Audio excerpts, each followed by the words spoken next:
আমি মেঘবালিকা। যদিও আমার আসল নাম সুইটি, আমি নিজেই আমার নাম চেঞ্জ করে মেঘবালিকা রেখেছি। নিশ্চয়ই ভাবছেন কেন?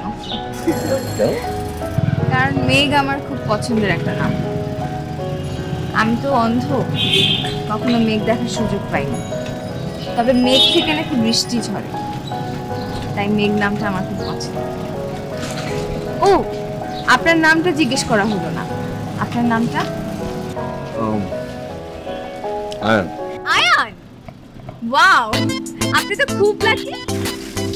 কেন? কারণ আয়ান খান নামে আমাদের দেশে একজন সুপারস্টার আছে। উনি নাকি খুব ভালো অভিনয় করেন। আমি তো কখনো দেখার সুযোগ পাইনি, তবে আমার বোনের কাছ থেকে শুনেছি।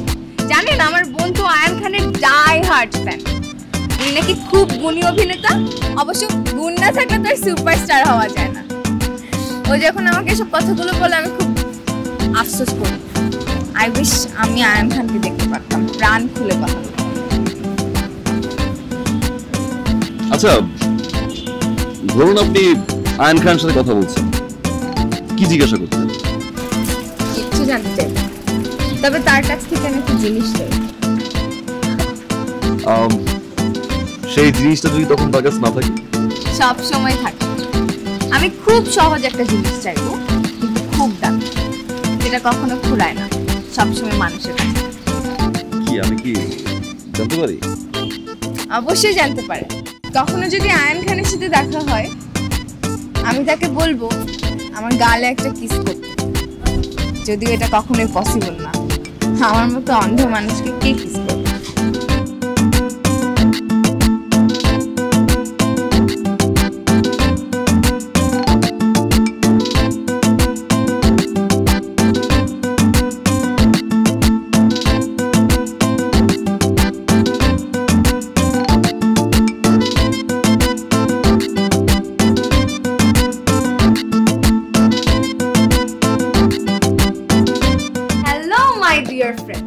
কেমন লাগলো আমাদের আজকের ভিডিওটা? আমি জানি আপনাদের আজকের ভিডিওটা খুবই ভালো লেগেছে। সেই সাথে সাথে আপনাদের মনে নানা ধরনের প্রশ্নও জেগেছে। আয়ান খানের ক্যারেক্টারে কোনো প্রবলেম আছে কিনা? হ্যাঁ, এই ধরনের প্রশ্ন আসাটা খুবই স্বাভাবিক। তার কারণ আয়ান আজকে রিকশায় পাবলিক প্লেসে আমার সাথে যেটা করেছে সেটা খুবই লজ্জাজনক। আমাকে কিস করার পরে কি ঘটেছিল সেটা জানতে হলে আপনাদেরকে একটু অপেক্ষা করতে হবে এবং আমাদের সাথে থাকতে হবে। আর হ্যাঁ, আয়ানের কিস সম্পর্কে কমেন্ট বক্সে কমেন্ট করে জানাতে একদম ভুলবেন না। সঙ্গে থাকুন এবং সাবস্ক্রাইব করুন আমাদের চ্যানেল মেঘবালিকা ইউটিউব চ্যানেল।